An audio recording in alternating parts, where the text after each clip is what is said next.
Welcome back to the channel, y'all. I'm doing another, well, this is like my first spotlight talking to like an entrepreneur themselves about their black-owned business. This is a young man right here. He's black, and I know because he's my brother. My oldest brother at that, so he can introduce himself, sir. My name is Steve Williams of Fit4K LLC. We're based out of St. Louis, Missouri. We started about 2.5 years ago, so April 2019. The company is named after or in honor after my first son, Kingston. So Fit4K, Fit for Kingston. That's kind of what inspired me to really make fitness a staple in my life. So 2.5 years in, straight out of St. Louis, Missouri. So I kind of want to get back to like the origins of everything, like kind of your journey, but go deeper than like when you first really started fitness. But when you really like look back on your life and like how your fitness journey and like your physical health has changed. So I want to go back to the Savannah State days. You was playing football, and like how do you feel like your mindset was towards fitness and your health back then versus now? So in college, the one thing I wish I would have did was just take it a lot more serious as far as with nutrition and weightlifting, things like that. So it did start. I always enjoyed sports. I always knew that I wanted to do something with sports. I just didn't know what. I guess we start 2013-ish, maybe. About 300 pounds. Too young to be around that weight. And I decided I wanted to do something different. So I started working out 3 times a week, full body workout 3 times a week. I was able to lose about 60 to 70 pounds in about a 6-month span. That was just on my own. Fast forward, ended up gaining the weight back some kind of which way. Where do we go? I can say it's probably going out. It's probably going out and stuff. Oh, it was going out. I mean, happy hour, just eating, not exercising so much. I had an injury, so that kind of threw me back. But I definitely went about it the first time, on my own. Didn't want a trainer, didn't need a trainer. And then it's ironic that I ended up deciding to be a trainer. The second time around, it was completely different. Learned a lot. It was about weight loss the first go around. Right. So as far as we're getting into training, that pretty much just came about. I guess I went down to air traffic control, didn't make it. So it's unemployed. Figured I was coming up on 30. I didn't want to keep starting over with like getting jobs and trying to work my way up. Entry level. Entry level forever that way. Yeah. So coming up on 30, it was just pressure on myself. So I asked myself, what do you want to do? Like, just put everything else aside. What do you want to do? And I was like, well, I'm going to training. So I went through the process of getting my certification. The first gym I walked into, fortunately, the first gym I walked into was the first gym. First time I got a job as a trainer. So that worked out, and I worked there about a year and a half, and just desire to have something more. I said to myself, I got to give something, have something to give the king. So I was like, well, what? So I'm gonna learn more about this, whole fitness thing, and that's just the direction I went. So, and going through the transition or the transformation, my second or third time when I actually as far as starting the company, I had a lot more knowledge, a lot more understanding. So, like I said, the first time it was more about weight loss, whereas this go around it was more about just changing my body, adding muscles, abs, understanding how to tie things together. So, does that adequately answer the question? It does. It I gives me felt more like I questions. went a few different ways. It's okay if we bounce around once we get back to it. But I feel like when you was talking about like the second time around, not just being about weight loss, I feel like it was deliberate. Like you were intentional on going to where you went to the workout and like to train with them first to get more knowledge about the whole thing and everything like that too. So and with that, what I learned, so people always talk about gifts. Right, so in pursuing knowledge, I learned to discover just a natural gift, like something I can't explain how I know it or why I know it or why I, think to put it together. It's just, an area that's gifted with group fitness. So we have Torch now. Mm-hmm. When I went into training, I was set on being a personal trainer. Right. So, a few months into personal training, the owner was like, hey, we're going to put you on the group schedule. Right. I'm like, all right. Mm-hmm. So my first 2.5 weeks of leading classes at that gym, I had my stuff in my phone. Okay, we're going to do this, we're going to do this, we're going to do this. And it was about 2.5 weeks after that, everything just think about it up here, do it. So, leading classes there for about 8-9 months or so, and just the feedback. That's the main thing that always drove, was the feedback from people. So I just started, exploring, stepping out more, and then once I knew I was leaving there, I was like, hey, I know I like group fitness now. Mm-hmm. So that's kind of where the concept and the idea of like forming Torch started, was just, my experience there in that gym, and then just adding like different things, cultured things to it. A different culture. A different culture to it. And that's pretty much how Torch started. We started in the park, body weighted movements. I was laughing the other day because I'm like, I got pink and yellow down there. Pink, but that was what was available. Right. What was available when it first started, and I just ordered, I think, like 20 sets, 20 and 30 or something like that. So I was like, I want to be able to host a big group. Right. And first year was, for your blessings. Yeah, first year was kind of, it was slow, as expected. I think the most we had was like 9 people, which, was all right. Mm-hmm. And then I guess for 2020, COVID hit. Of course, everything shut down. And I'm like everybody else, sitting waiting, like, what are we gonna do? So we sat about a month and a half, like, we're gonna hit the park. And that's when things kind of just picked up. I think that was a great, I noticed it was important during COVID, because like we were all just shut down, nothing to do. Like, we're gonna hit the park, we're gonna be outside, we're gonna space a park. That's where we got the organization from, space at the park. Equipment, we just use body weighted things so that we didn't have to share equipment, at the time. And it's like, how do you make this dynamic and fun, for people? And even looking now, like some of the early Torch days, like, even last year, looking now and just how, things have developed, it's kind of crazy. But that's pretty much when and how Torch kind of started. Right. So would you say like Fit 4K is like, it's a blessing, or like opportunity every day to be able to like wake up and train yourself and train other people? Like, no, thing about me, I don't like to rely on people. Mm-hmm. So when I ask myself, what do you want to do? What are you gonna? I had to step over a lot of different internal things to actually like do it. Like, what do you want to do? Don't worry about money. Don't worry about if it's a respectable thing. What do you want to do? And then deciding that, okay, what do you want to put into it? What do you want it to be? And so, and that's just, I've learned that that's how it works. It's like, if you think, what do you want it to be? You want it to be good, you want it to be great, that's what it's going to be. Because you're going to think, how can you make it this? So the doubt part, I think that, I experience and people experience, or what if it don't, or what if it don't this? There's a level of vulnerability there, right? You got to put what you think is great into the world and see how it's received. It just happened, like, for me, it's been a lot of positive feedback. You get some, negative things, okay, well, how can I flip that to where that's not, but it was a lot of stepping over, just a lot of internal different things to get it going. I was gonna say, you breaking down, like, us going through your story and your journey with it, it makes me like really think about, like, you really, basically, you took an L. Like, I felt like you got rejected, basically. You got rejected for something you really should have got. I feel like you felt like you did the work. You know what I'm saying, were fit to do that. So it's like, I feel like you, in a way, you feel, it was just like rejected in like not the world, but these people told you weren't good enough. And then you went from that, so now you're unemployed and you're trying to figure it all out. And like, now you have a family too. You have a family to worry about. King was on the way. Yeah, so it's like, I feel like that's a real, like, not a low position, but I feel like it's definitely a mental like strain or stress with that.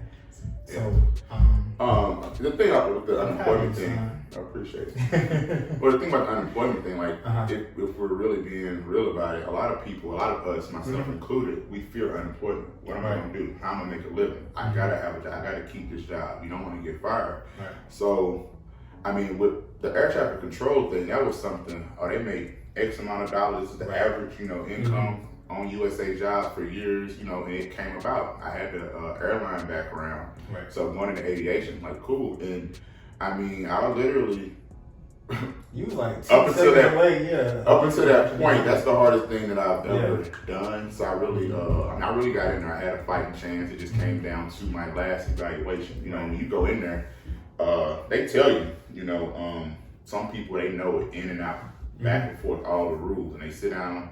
It all comes down to three simulations.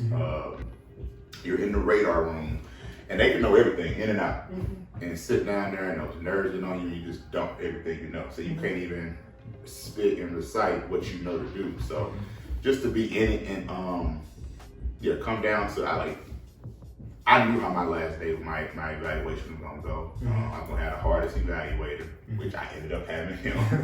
And it was like, I felt the nerves, but that experience just there was a lot that I took from that experience. Just like with poise and the ability to learn, because it had been so long since I had been in school. So I'm like, in class 8 hours a day and studying and repeat and repeat. So it was a lot that came from that, but that fear of unemployment is here. You have nothing, so. I'm there now, might as well. I'm there. I think I came home a month before King was born. So my first time being unemployed since I started working, I got a kid on the way. So, That's crazy. I know one thing I'm thinking about too, like the transition from that, like being there, a month before, that's a month before I graduated too then, right? I think, so this is 2017. So, like being there, being at like you're unemployed, trying to figure it out, like you have to humble yourself. You're already humble, basically. You're already like, well, I got rejected from that, got to figure it out. But now, you mentioned it, like you got to learn, you got to put yourself in a position to learn and like look inside yourself and see what you really needed. And I feel like that's hard for people to do, like be, what's the word, like introspective. Well, yeah. And then I wanted to say, you also took the opportunity, like you didn't go for what exactly you wanted immediately. You went for that, like the opportunity to learn and to work in the meantime. I feel like a lot of people, especially like my generation, no, we the same generation. Yeah, but the younger kids especially too, like they'll just try to skip a step. Like, no, sometimes you gotta take a loss, be really down, on your butt, just trying to figure it out, and then take something just to get you, segue you up into where you need to be. Like that, when you was working again, but you was working for yourself in your mind, but you was working for them with the body. You know what I'm saying? Right. No, I get it. And that's, I could have jumped out and said, hey, I'm gonna start training. Yeah. I would have no, it's a learning, I'm learning as I go. But just no idea, no concept. I thought that the best way to go about it was start somewhere. What do you see yourself having, or what do you start there? I was about to say too, with everything you did, like starting from there, learning and everything else, I feel like you also had to read up a lot. Did you read a lot of books as far as like nutrition and all that, or? Yeah, so we have certification, that's reading, that's lessons, so it's nutrition certification. So you certified, right? Yeah, personal training certification. Personal experience also too. That's one thing that, for me, I'm not the trainer to say, hey, you can't eat this, you shouldn't do that, you shouldn't. How do you want to live? Because that's what you'll be most likely to stick to. So if you want to eat healthy all the time, you want to eat the same thing every day, okay, fine, do that. That's very, there's a lot of good that comes from that. But if you're making yourself eat these foods to, you get a physical result, but then, at the same time, you kind of like you really just hate it, it's taking over your life, then maybe that's not, that's not for you. Maybe you find something that's a little more balanced. And ultimately, eating clean is the way to go. Whole foods, eating clean. And then my philosophy was I eat right 85% of the time, so that 15% of the time I want to, whether it's a birthday or a special occasion, I want to hang out. I'm not sitting there guilty, trying to count, I can't have this, or I just, nah. One of the things that helped establish that foundation was I actually had did a 12-week program where I was strict on my eating. Yeah. Was that MyFitnessPal? I used that to track it, but you know, I had my macros and everything set, and I mean, I leaned out a lot. Well, okay, so I'm taking about a month just to kind of relax, you know, and go back to eating like this, but not just as strict.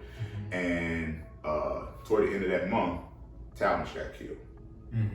So that was a totally different experience. You know, you learn about grief, grieving, things like that. But that kind of put in my mind, like, look, man, you can focus on trying to eat the right thing every single day, right? And tomorrow's not promised. Yeah. So it's like, how do you want to live? You know, if you want these goals, you got to sacrifice certain things to get there. But you can also still, you know, here and there, if you eat right 85% of the time, that 15% when you're hanging with your family or doing whatever, you can enjoy those moments and not have to be worried about, I can't eat this, I can't do this, I can't do that. So yeah, that's what's up. I feel that. Yeah, life will definitely teach you some stuff about life itself. Like, you think you know something, especially you being like 30, you think you know something, but you don't. You like, it's always going something at you. But I like what you said, and like basically, what you're saying, the numbers work out. If you eat right 6 days out of the week, on that 7th day, you can do what you want for the most part. Or you can break it out throughout the week. But it's, you know, if you do 6 days out the week, that's at least 85 or 6. 85. Yeah. Every time you get hungry, eat the right thing. Eat something clean, you know. And when you do step outside, it's not the whole day. Example, I use Thanksgiving, right? Thanksgiving, I'm gonna eat my regular meals, you know, eat the right things. Thanksgiving night, I'm gonna enjoy myself. You with family, you with friends. My one rule, like with Thanksgiving, I know that's coming up. No leftovers. Whatever you're gonna have it that night. The only leftovers is your protein, so your meats and your vegetables. So macaroni, no dressing, no cakes, pies. All of that stuff. No, all your vegetables, all your meats. That's the only leftovers. And the greens is the best on Thanksgiving. So absolutely. Yeah, that's the one that absolutely. Hey, this man put me on the Chipotle before I even knew what it was like. Before it was like a big thing to me. It was like, oh yeah, they got good food. Get you a little plate. So a tip with the Chipotle thing. I used to do this. Is I'll get my bowl and depending on what I have in it, well, I eat black beans and pinto beans. I eat both those. Let me get those on there, let me get the others on the side. So now you just added something that can go with another meal, a snack. Still getting, I mean, beans is protein and carbs. So Chipotle is a good one. Panda Express, these are better alternatives. I'm not saying this is healthy. They're healthy. These are, instead of getting burger, fries, pizza, wing, if you're working towards fitness goals and you're in a bind or you need something quick to eat, these are those kind of things. So like Panda Express, they got the teriyaki chicken, white rice. Starbucks has some options. Another thing, I use the RX protein bars. Okay. So, like I said, those are things like when you're in a gym, you didn't prepare your food or, whatever, that you can have that to get you through. But when that hunger hits, it's real. It's real. So those are like just some little tips to help you kind of, stay on track and not fall too far off and just, help you get through that time until you can get to your next meal. And I feel like we the same way. Like, if we hungry and there's some food in front of us, we gonna eat it. It's not like, oh, but I don't eat that today. It's like, no, you got food, you gonna eat it. If you really hungry, you gonna eat that food. Right. If you not gonna eat it, then that means you're not hungry. So you gotta know them healthier alternatives. So yeah, I would say that's good advice, especially for somebody who we all know we get busy, and like I've been too busy. Class whooped my butt today. We just finished torch. It whooped my butt today. I didn't think I was gonna make it. Torch Atlanta Part 2. Yes, sir. But I didn't think I was gonna make it after those dances. I was like, oh my goodness. But I was glad we got down on the mats and everybody always love when the mat comes. Like, oh yes, sir. Yeah, man, that's good advice. I want to wrap it up with just asking, like, where do you see Fit 4K going in like the near future? What are your goals for it? Can I drop a wink? Drop a wink? Just drop a wink, that's it. Honestly, man, I say I don't know, and I say I don't know just in the sense of 4 years ago, 5 years ago, I didn't see being in this position of like being here. So as far as just like goals, it's really just to continue to get better and provide a better quality experience. We're aiming for, providing a premium experience. That's the new thing, to just provide a premium experience. So what exactly that looks like, I got some things I've been throwing around in my head, but I really don't know for sure yet. Okay. So yeah. I'm excited. Y'all click down below. Well, I'm gonna leave his social media somewhere right here on the screen so y'all can see. Y'all, put some prayers up. I need to get in the gym with him full time, like personal training, but he's just so far away. So hopefully with this Christmas, we got a small group. We got small group on virtual. Virtual attendance. Oh yeah, virtual small group, virtual torch on what is it, Mondays and Wednesdays. So yeah, we'll have to get a whole schedule line up for you. But we're offering virtual, so you can follow Torch virtually, and then we have a small group which is weight training. Small group sessions available through the week. We have Saturday morning also. So essentially, I have a live group of clients that are training, and then you're virtually with us. So you're in. It's recommended that you're in a gym so you can get that weight training in. I can see you, you can see me, have interaction, back and forth. It has received good reviews. Of course, I'm not just saying that. It really, it has received good reviews. Just the attention to detail that they've experienced, even not being there. So okay. Oh, well, I ain't got no excuses. I just got to find a gym now. That's it. So. All right, well, I appreciate you, man. Thank you for sitting down with me. This has been another episode. It's going to be in the Ujima series, but just give the spotlight and highlighting, Black entrepreneurs, people who just doing, what they need for their family and for themselves, just make a living, have a healthy lifestyle. So appreciate you, Mr. Fit 4K. Appreciate you having me, man. All right, y'all. Have a good one. Peace.